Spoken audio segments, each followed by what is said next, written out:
बिस्मिल्लाहिर्रहमानिर्रहीम, अस्सलाम वालेकुम टू ऑल। एंड अब मैं आवाज़ आ रही है? प्लीज़ कंफर्म कीजिएगा मुझे। Okay. Voice voice.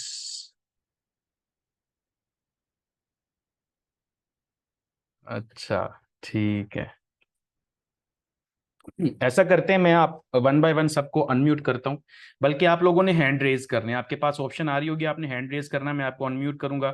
And then हम आपसे क्वेश्चन पूछेंगे, आपको रिप्लाई कर देंगे, ठीक है। हम कमेंट्स वाला जो मैसेजेस वाला सीन है उसको वैसे डिसेबल कर रहे हैं, बिकॉज बहुत सारे लोग स्पैमिंग करते हैं ना, उसका हमें फ़ायदा ही नहीं है। तंग करते हैं हमें भी और अपने आप को भी। तो जो बात करना चाहते हैं वो हैंड रेज कर दें, अगर वो तंग करेंगे तो मैं उनको मीटिंग से निकाल दूंगा, ठीक है जी।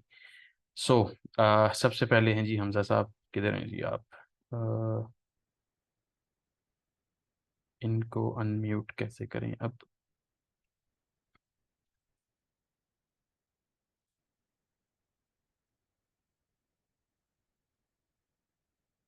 Ask to unmute. हाँ, ठीक है। लें जी, आपको नोटिफिकेशन आया होगा अनम्यूट का। अब आप जी सर, क्वेश्चन कर लिया। पूछ सकते हैं जी जनाब। अच्छा सर, मेरा क्वेश्चन ये है कि ना, मैं ब्लॉग रन कर रहा हूँ अपना, मतलब अब स्टार्ट किया फर्स्ट। आप कहें तो कि मैं अब जीपीटी से ना जीपीटी के end से कुछ और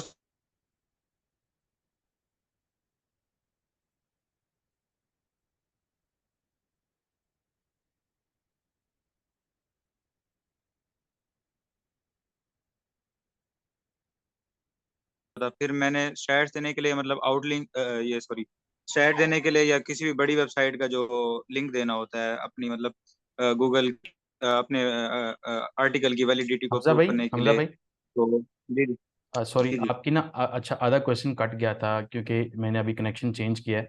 तो प्लीज़ ज़रा दोबारा अच्छा, एक दफ़ा पूछिएगा ताकि मुझे सारा फिर पता हो कि किधर आप। से किधर से कटे सर, मैं आपको स्टार्ट कर देता आप स्टार्ट से पूछ लो दोबारा please.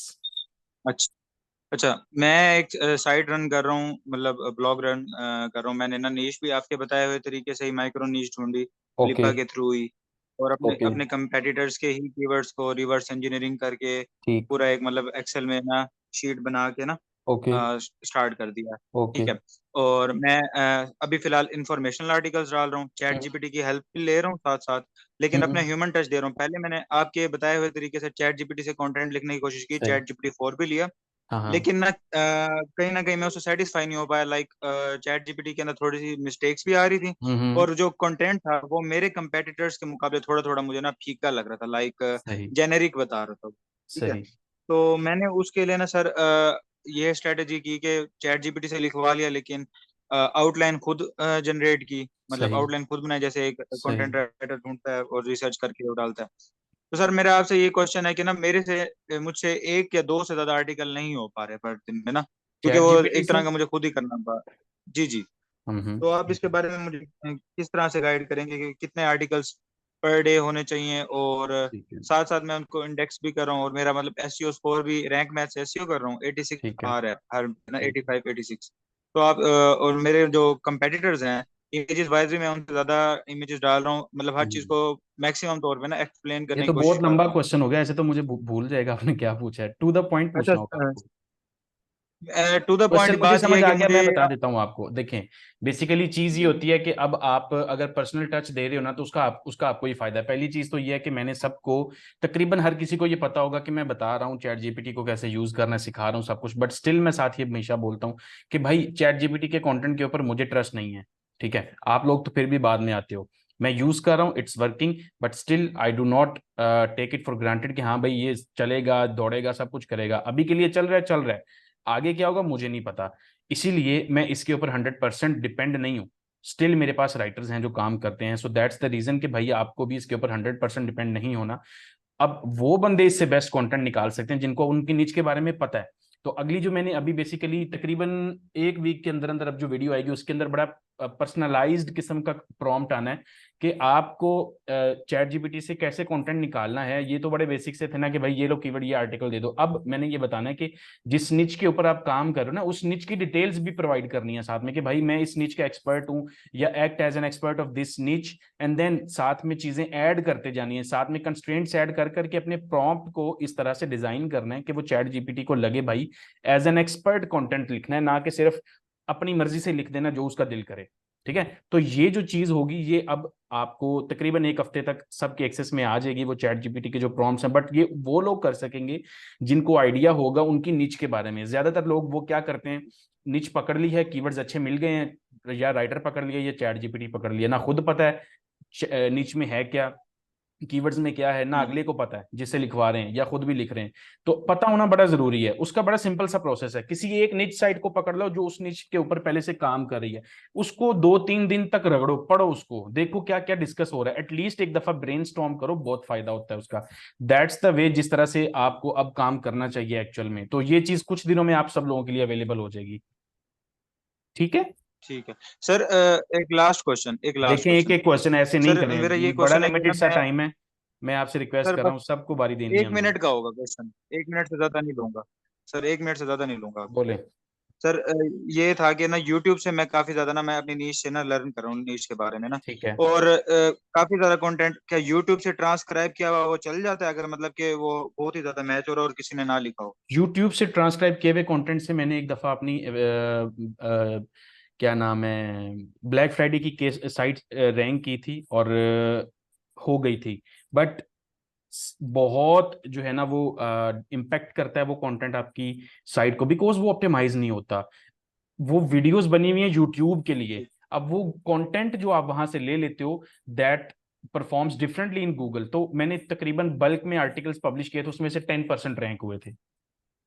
You can try that but it won't work. ज्यादातर ये मैं हुआ था सर कि एक मुझे लोगों ने अप्रोच माइनर कर सा लिया था, पार्ट लेता हूँ। उनकी वीडियोस थी, मुझे उन्होंने अप्रोच कर लिया था कि भाई आप हमारी वीडियोस का ट्रांसक्राइब करके यूज कर रहे हो। ठीक है, ठीक ठीक ठीक। मैं चलें, माइनर सा ओके, पार्ट लेता हूँ बस अब। थैंक यू जी, थैंक यू। ओके, नेक्स्ट हैं जी हारिस अब्दुल्ला भाई। चलें जी, आपको अनम्यूट कर दिया मैंने। अस्सलाम वालेकुम गुलाम भाई। वालेकुम सलाम। भाई कैसे हैं, ठीक ठाक है? अल्लाह का शुक्र, आप कैसे हैं?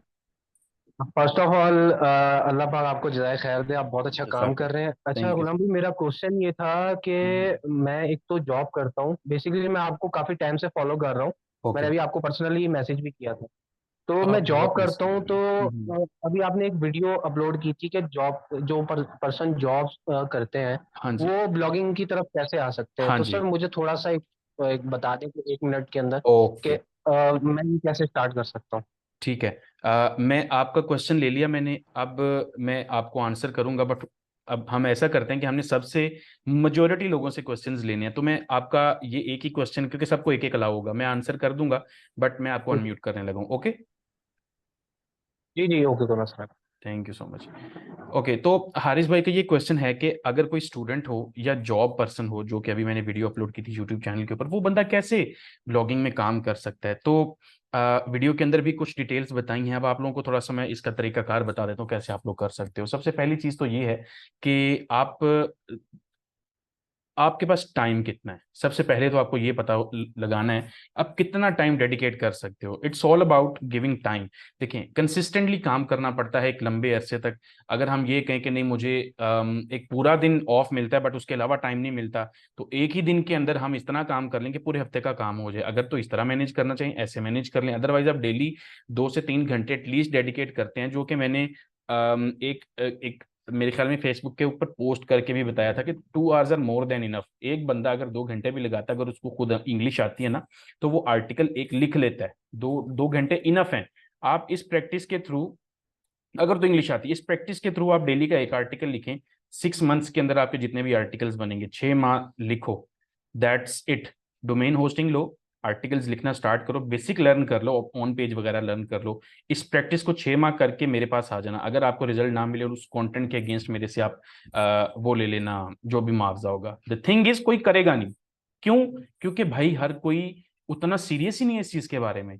आप एक आर्टिकल पब्लिश करोगे, आपने एक हफ्ते बाद सोचने लग जाना ये है कहाँ पे, ये रैंकिंग क्यों नहीं हुई। बहुत सारी क्वेश्चंस आपके माइंड में रेज होगी, इतनी मेहनत कंटिन्यूअसली कोई करता नहीं है। So this is the reason कि मेजोरिटी लोग स्टक हैं, क्यों? क्योंकि वो समझ रहे हैं कि कोई सीक्रेट छुपा हुआ है, ऐसा है ही कुछ नहीं।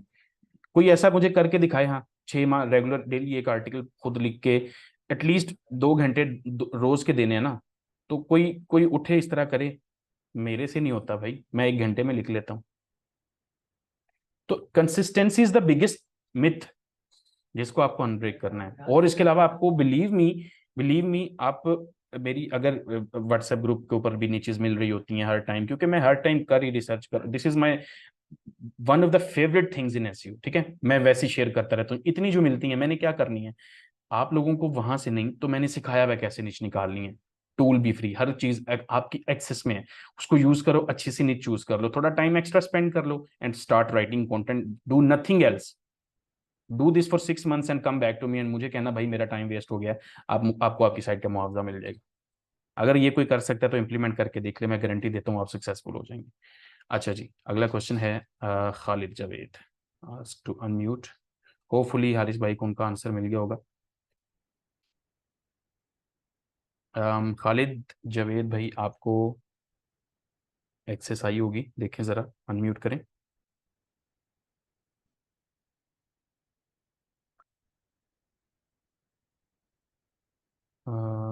अब देखें। असलम जी वालेकुम सलाम।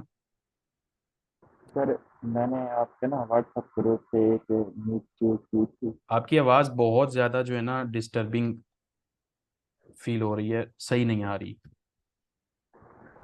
समझ मैंने ना नहीं आई। अभी आप अब सही आ रही है। इतना फ़र्क तो नहीं है, बोले। सर, मैंने ना आपके व्हाट्सएप ग्रुप से एक न्यूज़ चेक की थी। जी उसको ना सर जी मैं रेप्लिकेट कर रहा हूँ। तो मेरा क्वेश्चन ये है कि हाँ हाँ, क्या मैं उसके सारे पेजेस को रेप्लेट करूँ या फिर मैंने उसकी कीवर्ड की केडी वगैरह भी देखूँ। देखो, ब्लाइंडली रेप्लिकेट करना अच्छा नहीं होता। कोशिश तो मैं ये करता हूँ ऐसी साइट्स आपको दूं जिनका ऑलरेडी ऐसे कीवर्ड्स जिन्होंने काम किया हो, जिनके ऊपर आपको ज्यादा अथॉरिटी वगैरह की जरूरत नहीं है, बट स्टिल आपको खुद आइडिया होना चाहिए कि जिस कीवर्ड को आप टारगेट करने चाह रहे हो वो कीवर्ड वाकई में ठीक है कि नहीं। अगर एक कीवर्ड के ऊपर एक साइट जो बिल्कुल नई थी, जिसकी अथॉरिटी भी नहीं थी एंड इट्स गेटिंग ट्रैफिक ऐसे कीवर्ड्स के ऊपर जिन कीवर्ड्स के ऊपर कंपटीशन भी नहीं है, दैट इंडिकेट्स कि हाँ भाई आप कर सकते हो काम। मेजोरिटी में ऐसी ही चीज देता हूँ ताकि आप लोगों को प्रॉब्लम फेस ना करनी पड़े, बट स्टिल अपना होमवर्क लाजमी किया करें, ब्लाइंडली नहीं फॉलो करना आपने, इट्स ए रिक्वेस्ट। और कीवर्ड्स वो सारे के सारे ही लें, क्योंकि खाली वो बात नहीं होती कि जिन पे ट्रैफिक आ रही है सिर्फ वो ले लिए बाकी छोड़ दिए। द थिंग इज, आपकी साइट का एक स्ट्रक्चर होता है, आपकी साइट की एक थीम बनती है, एक टॉपिक को कवर किया जाता है, ठीक है। That is called clustering. अगर वो चीज आधी कर ली आधी नहीं की, you will still lack in rankings, problem आ जाएगी। सो दैट्स वाई आपको ये नहीं देखना कि सिर्फ और सिर्फ वो कीवर्ड्स लेने हैं जिनका केडी कम है, थोड़े हाई वाले भी लें लेकिन आपके कंटेंट को रेलेवेंट बनाते हैं वो, ठीक है। ठीक है, शुक्रिया। ओके, सॉरी, लोअर हैंड, ठीक है। आगे हैं जी मोहम्मद फाहद भाई, आस्क टू अनम्यूट। आप अपना हैंड डाउन कर लिया करें जिनका क्वेश्चन हो जाता है। अस्सलाम वालेकुम। वालेकुम सलाम जी, कैसे हैं आप? ठीक है ठीक ठाक, अल्लाह का करम। जी अच्छा, जनाब। मैंने ये पूछना था कि हम किस तरह अपनी मतलब कि ज़्यादा से ज़्यादा आउटपुट गेन कर सकते हैं ब्लॉगिंग से। हम्म क्योंकि अभी ये कि मेरी वेबसाइट है, आपसे भी मैंने शेयर की है, तो वो उससे मैं प्रॉपरली अर्निंग नहीं उससे हुई, तो ये कि कम ही हुई है। ओके तो अभी ये कि उसके अलावा भी मैं साइट वगैरह बना रहा हूँ, तो मतलब ये कि हम किस तरह ज़्यादा से ज़्यादा आउटपुट गेन कर सकते हैं। और मुझे ये कि इस चीज में भी आता है कि बाज़ औक़ात क्लस्टरिंग का इशू आता है ओके कि हम जैसे कि कैटेगरीज को होता है ना कि 5 to 6 कैटेगरीज हैं, उसे किस तरह लेके चलें और फिर उसको क्लस्टर करके लेके चलें, उसके बारे ठीक में है थोड़ा सा बता दें मुझे। जी, मैं बता देता हूँ, थैंक यू। Thank ओके, तो फाहद भाई का ये क्वेश्चन है कि साइट की ग्रोथ को फास्ट कैसे किया जाए, और उनको ऐसा लगता है कि शायद वो क्लस्टरिंग में लैग कर रहे हैं। तो ग्रोथ फास्ट करने का बड़ा सिंपल सा तरीका है। आपने आज साइट शुरू की है, आपने एक आर्टिकल पब्लिश कर दिया, आपकी साइट के ऊपर अभी पहला आर्टिकल है जो आज आपने पब्लिश किया है।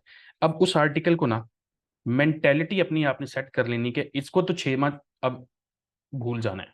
भूलने से मुराद 6 माह तक इसने मुझे कुछ नहीं देना। Now you publish another article next day, second second day है, आप एक और आर्टिकल पब्लिश करते हो। अब उसको भी 6 माह लगने हैं। अब पिछले आर्टिकल को भी 6 माह लगने थे, सेकंड वाले को भी 6 माह लगने थे। That's how you published 30 articles in 30 days. अब जो 30th आर्टिकल होगा ना, उसको रैंक होने के लिए भी जब 6 माह लगने हैं ना, तो आपने जनवरी में पब्लिशिंग स्टार्ट की। जनवरी से 6 माह कितने बनते हैं? जन, फेब, मार्च, अप्रैल, मई, जून। तो जस्ट फॉर एन आइडिया, जो जनवरी 1 को आर्टिकल पब्लिश हुआ था वो रैंक हो जाएगा, रिजल्ट्स देगा जून 1 तक।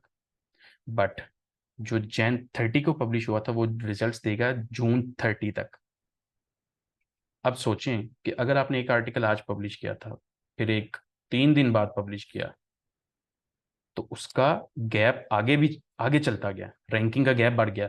फिर इसी तरह आपने 1 माह का डिले किया, फिर आर्टिकल पब्लिश किया, अब उस आर्टिकल को अगले 6 माह वेट करना पड़ेगा। This is just an example, ताकि समझा सकूं कि भाई रैंकिंग के लिए कितना टाइम रिक्वायर्ड होता है। तो अगर आपको ग्रोथ फास्ट करनी है इन आउटपुट की, तो इनपुट फास्ट करें। इनपुट फास्ट कर देंगे, आउटपुट फास्ट हो जाएगी। जितना जल्दी पब्लिश करेंगे उतना जल्दी रिजल्ट्स आना स्टार्ट हो जाएंगे।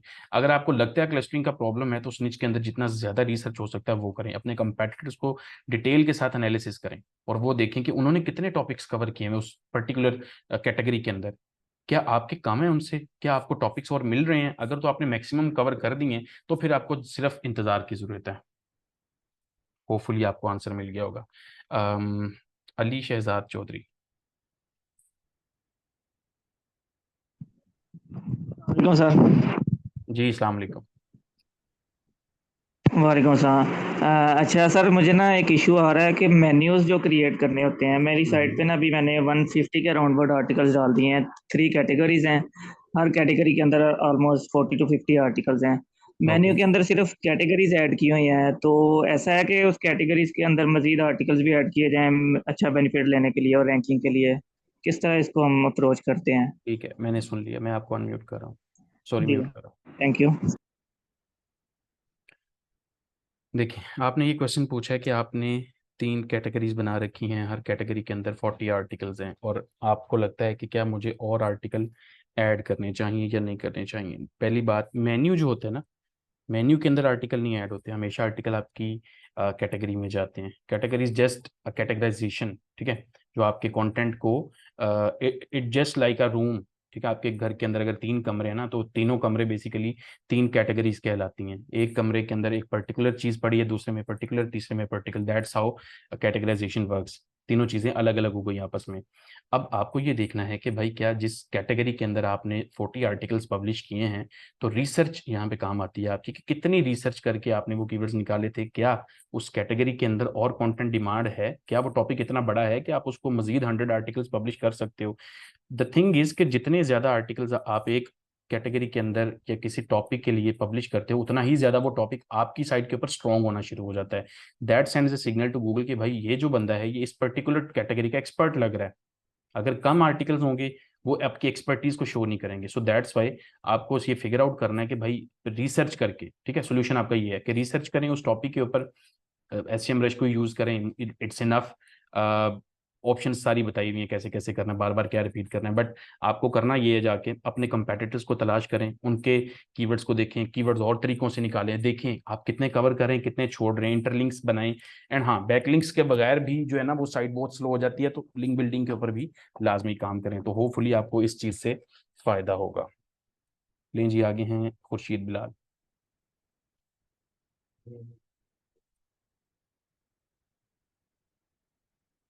आह, किधर गए खुर्शीद बिलाल साहब, कहाँ गए? मैंने आपको, जब वो वैसे ही चलेगी। मियाँ सुभान भाई, आपको मैं अनम्यूट कर रहा हूँ।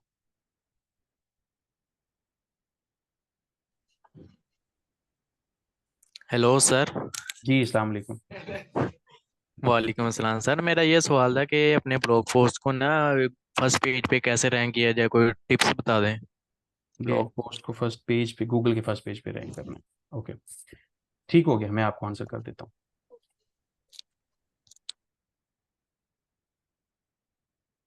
ओके, तो आपका बहुत ही ब्रॉड क्वेश्चन था।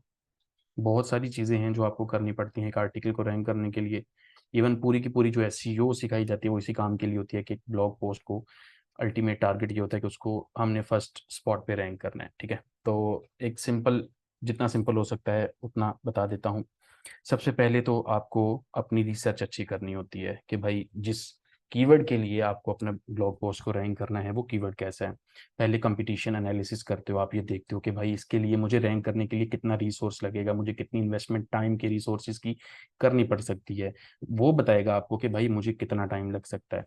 हो सकता है कि आप एक ऐसा कीवर्ड चूज कर बैठो जिसके ऊपर पहले से बहुत बड़ी बड़ी साइट्स रैंक हैं और बाद में आपको कि मैंने तो सब कुछ इंप्लीमेंट किया था, रैंक नहीं हुआ। वो रैंक इसलिए नहीं होगा क्योंकि आपसे पावरफुल साइट्स ऑलरेडी रैंकिंग में, आपसे पुरानी साइट्स रैंकिंग में होती हैं। That won't let you rank in Google. तो उसके लिए आपको क्या करना पड़ता है, आपको compete करना पड़ता है, आपको बजट स्पेंड करना पड़ता है। दूसरी ऑप्शन ये होती है कि आप कीवर्ड वो चूज कर लो जहां पे और कोई नहीं है, आप अकेले हो। That is called low competition keyword.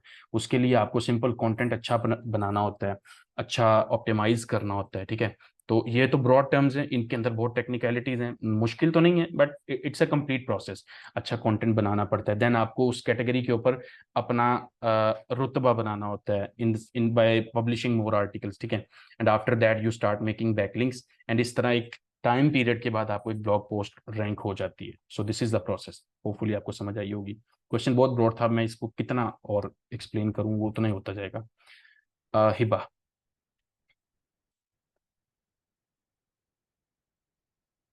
आपको अनम्यूट, यार क्यों नहीं क्लिक होता? जी अस्सलाम वालेकुम सर, कैसे हैं जी, आप? वालेकुम सलाम। सर मेरा क्वेश्चन ये था कि हम्म, मैंने अभी 15 डेज हुए हैं आपको वॉच करना शुरू किया, यूट्यूब पे आपको फॉलो कर रही हूँ ओके और आपकी वीडियोस देखी हैं।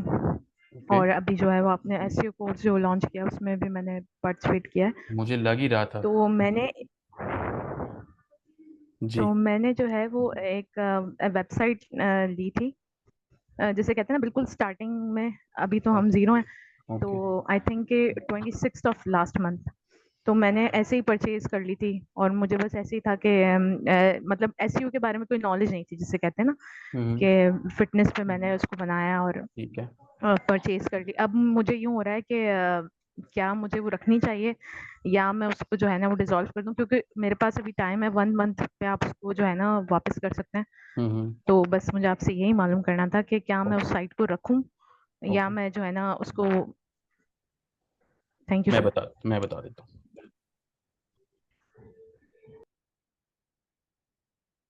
देखें जी, सबसे पहली चीज़ तो ये है कि आपने अब डोमेन ले ली है। अब डेफिनेटली आप कोर्स में भी हैं तो आप आगे जाके ये भी सीख लेंगे कि किस तरह से इसी डोमेन को आप यूटिलाइज कर सकते हैं। जब आपको रिसर्च सिखा दूंगा मैं किस तरह से, even this is one of the toughest niches, but आपको स्टिल इसके अंदर भी अपॉर्चुनिटीज़ बहुत ज़्यादा मिल सकती हैं जिनको आप टारगेट करके इस निच के अंदर। इवन मेरे ख्याल में मैंने रिसेंटली कोई फिटनेस की निच भी शेयर की थी, मुझे याद नहीं आ रहा, काफ़ी निचेज़ मैंने शेयर की थी आप लोगों के साथ, बट उसके अंदर कोई फिटनेस की भी होगी या फिर मेरे पास पड़ी भी होंगी, शीट्स में होंगी वो, जो मेरे ख्याल में मैंने निचेज़ वाली फाइल्स बनाई, हाँ उसमें तो हैं। हाँ मैं आपके साथ वो शेयर करूंगा, आप उसको डिजॉल्व नहीं करें। एक बन गई है तो कोई मसला नहीं है, आप उस पर काम स्टार्ट कर दीजिएगा, मैं आपको वो शीट शेयर करूंगा। द थिंग इज कि आपको उसके लिए रिसर्च करनी पड़ती है। जो बाकी लोग हैं डेफिनेटली उनको मैं ये चीज़ें बता देता हूँ, प्रोसेस बता देता हूँ। आपको क्या करना होता है, आपको रिसर्च करके ये देखना होता है कि सबसे पहले तो जिस कैटेगरी के लिए भी आप रिसर्च कर रहे हो ना, उसके अंदर आपको कुछ सिग्नल्स की तलाश होती है। सबसे पहला तो ये होता है क्या उसके अंदर इतने कीवर्ड्स हैं कि भाई मेरा अच्छा रेवेन्यू बन सकता है क्या उसकी निच के अंदर। सेकंडली, इतने कीवर्ड्स हैं कि यहाँ पे कंपटीशन बहुत ही कम है। ठीक है, तो इस तरह की चीज़ें देखने के बाद आपको आइडिया हो जाता है कि हाँ मैं इस निच में जा सकता हूँ। जैसे ही आपको ये कंफर्मेशन हो जाती है, you start producing content, and after that you start implementing other stuff जो भी होता है। तो पहली चीज़ हमेशा ये होती है कि रिसर्च करने के बाद ही डोमेन को लिया जाए, ताकि आपको पता हो कि आपने किस निच में जाना है। अब आपने ले ली है, नो प्रॉब्लम, आपको वैसे ही मैं बता दूंगा, कीवर्ड्स की लिस्ट दे दूंगा आपको, उस निच के अंदर डोमेन बना लें, कोई मसला नहीं है। और हमेशा आपको यही करना चाहिए कि पहले रिसर्च करें, हर चीज़ पहले से करें, होमवर्क करें, आफ्टर दैट सेकंड स्टेप ये होता है कि आप डोमेन परचेज करें। होपफुली आपको आंसर मिल गया होगा, बल्कि आप मुझे रिमाइंड करवाइएगा, मुझे बहुत भूलता है, चीज़ें बहुत भूलती हैं, बस वो आपने मुझे रिमाइंड करवा देना, मैं आपको वो वाली नई चीज़ दे दूंगा, फिटनेस वाली। जी अरबाब भाई, सॉरी अरबाब, आई थिंक आप सिस्टर हैं। हेलो, अस्सलाम वालेकुम। वालेकुम सलाम भाई साहब हैं जी जनाब। सर मैंने ना आज से तकरीबन 20 दिन पहले साइट बनाई है न्यू, 20 दिन पहले और ओके मैंने पब्लिश करना शुरू किया उस पर आर्टिकल्स वगैरह। ओके।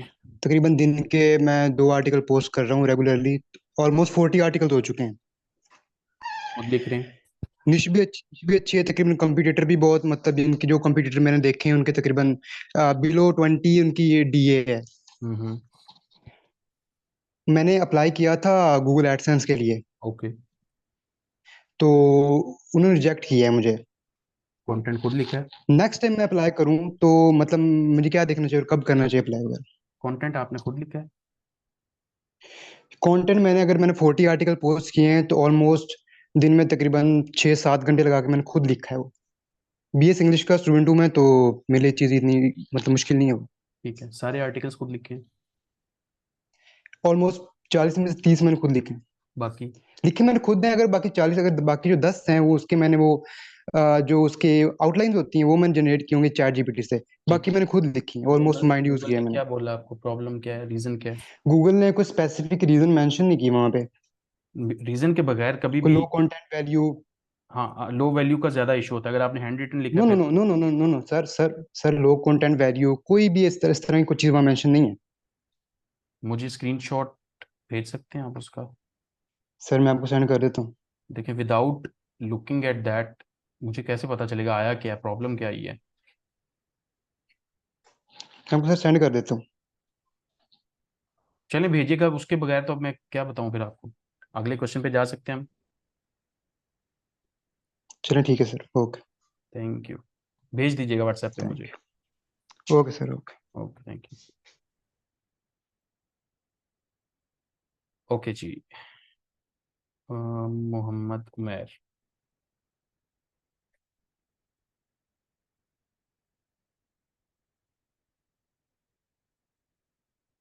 जी जनाब बोलेंगे।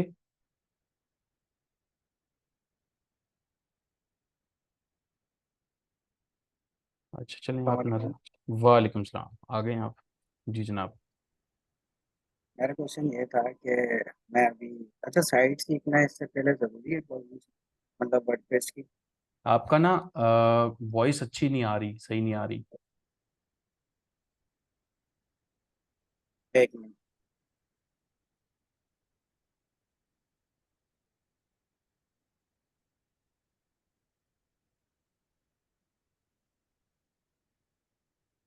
हेलो, जी जी अब बोलें। आवाज़ आ रही है? जी आ रही है। जी मेरा क्वेश्चन ये था कि जो है नीचेस जो होती हैं,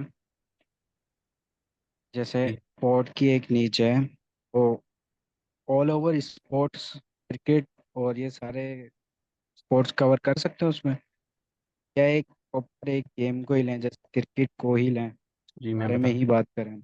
मैं बता देता हूँ। और और एक और क्वेश्चन है कि मैं उससे ब्लॉगिंग स्टार्ट या सब कुछ करने से पहले वर्डप्रेस सीख लूँ, क्योंकि मैं सीख रहा हूँ आईडीएम पाकिस्तान में ना, हम्म। तो ये बेहतर होगा।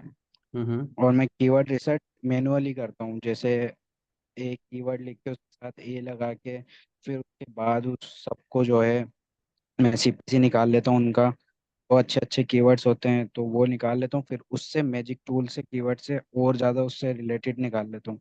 गुड।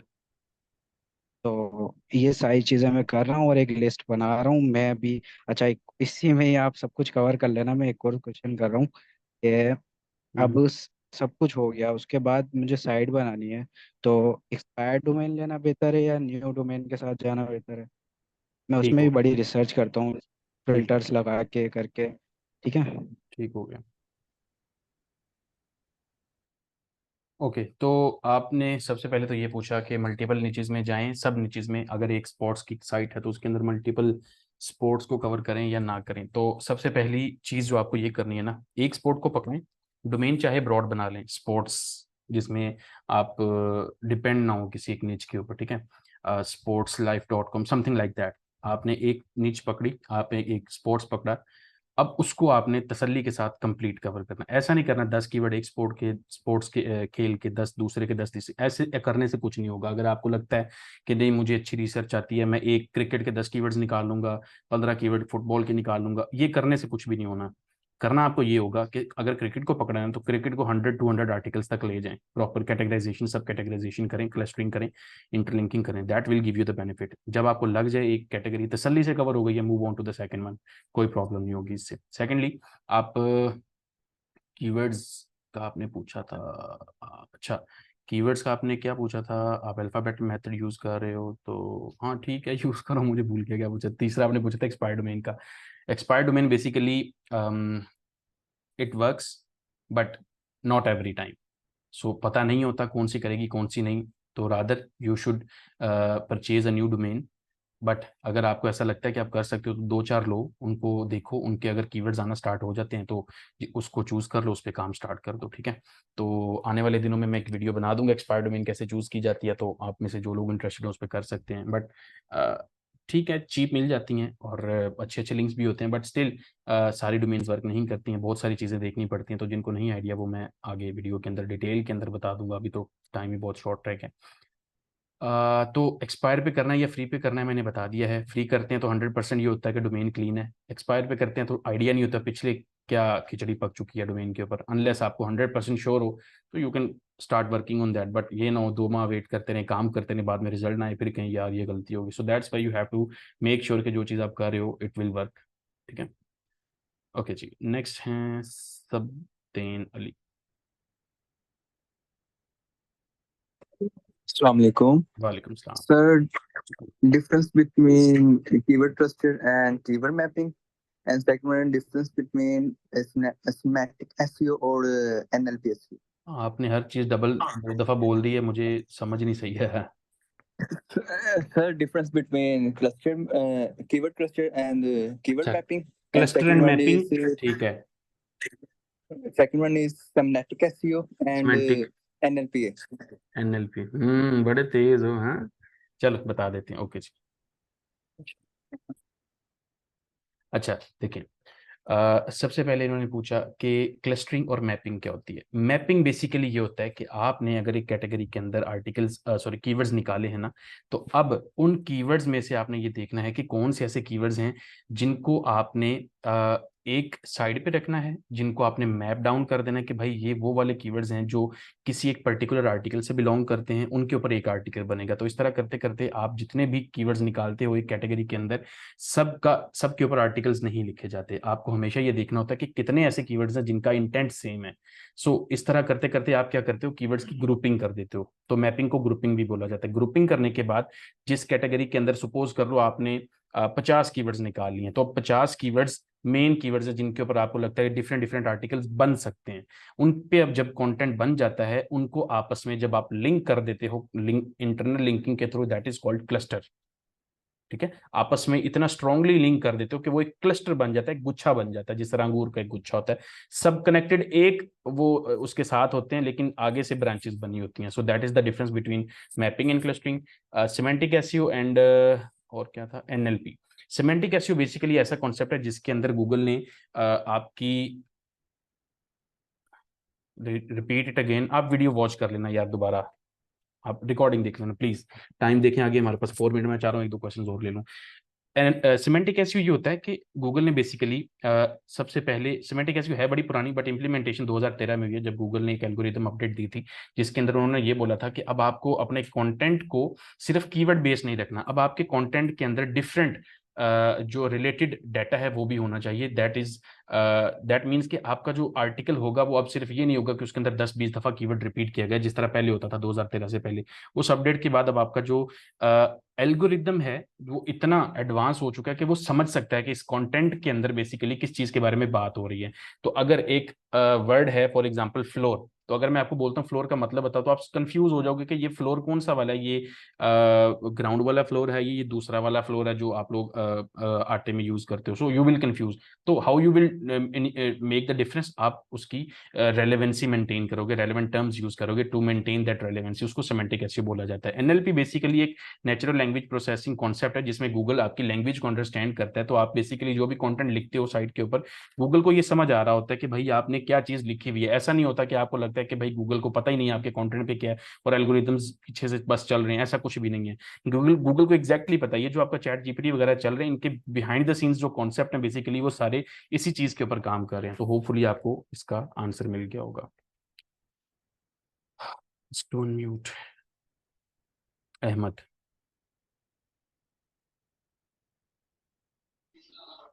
अस्सलाम वालेकुम सर, कैसे हैं वालेकुम आप? सलाम। जी जी मैं ठीक, आप कैसे हैं? सर मैं एक कंपनी में जॉब करता हूँ, तो हम्म उनकी ई कॉमर्स स्टोर है, उनका वेबसाइट है उनकी। हम्म तो उसमें मतलब प्रोडक्ट्स होते हैं, कैटेगरी होती है। तो उन लोगों ने अपनी जो अबाउट अस का पेज है उसमें कोई टीम के हवाले से जिक्र नहीं किया हुआ, लाइक कंटेंट ठीक राइटर है कौन है, जो गूगल का ठीक है लीड एल्गोरिथम है ना। ठीक है। तो मैंने डबल उनको ई ए रिकमेंड टी। किया था ये चीज करने के लिए। जी जी जी, जी EEAT एक्सपीरियंस। तो मैंने उनको रिकमेंड किया था कि ये चीज वो लोग ऐड करें। तो वो कह रहे थे कि, और फिर ऑथर ऑथर के जो अकाउंट है ना उससे लॉग इन करके फिर प्रोडक्ट का या कैटेगरी का कंटेंट लिखते हैं। ठीक है। तो वो लोग इस चीज से डिनाई कर रहे थे। तो मुझे तो ये आपसे कंफर्म करना था कि मतलब सिर्फ ये चीज ब्लॉग में इम्प्लीमेंट होती है कि हम ऑथर से जो है वो कंटेंट लिखें ऑथर अकाउंट से, या फिर ये ई कॉमर्स पे भी इम्प्लीमेंट होगी प्रोडक्ट और कैटेगरी के पेज। नहीं ये और सर हमेशा। एक मुझे, जी जी टाइम हाँ 1 सर, मिनट रह एक गया, कुछ आपका लास्ट आंसर की नहीं चीज हो पूछनी पाएगा। थी कोर्स के हवाले से। सिर्फ बोले। कोर्स के हवाले से सर पूछना था कि मैंने अभी वेबसाइट स्टार्ट नहीं किया, मैंने आपसे बात भी की थी चैट पे कि मैंने अच्छा। पूरी वर्किंग की हुई है, रेप्लिकेट करके रखा हुआ है, डोमेन होस्टिंग ली है। तो उस हम्म हवाले से भी ना मतलब हम जब कोर्स स्टार्ट करेंगे तो स्टार्ट से लेके चलेंगे उसको, या जो भी होगा वो आप मुझे बता दें अगर 1 मिनट रह गया तो। ठीक है ओके। सबसे पहले तो आपने ये पूछा कि आपकी जो साइट है, कंपनी की साइट है, उसके अंदर अबाउट अस के अंदर उन्होंने डिटेल्स दी। तो ई कॉमर्स के अंदर बेसिकली वैसे बहुत लिमिटेड सा कंटेंट होता है और वो प्रोडक्ट का कंटेंट होता है। That is not a content that is यार ये किसने छेड़ दिया इसको? एलेक्स जॉनसन भाई 1 मिनट रह गया, ना तंग करें। तो ठीक है भाई।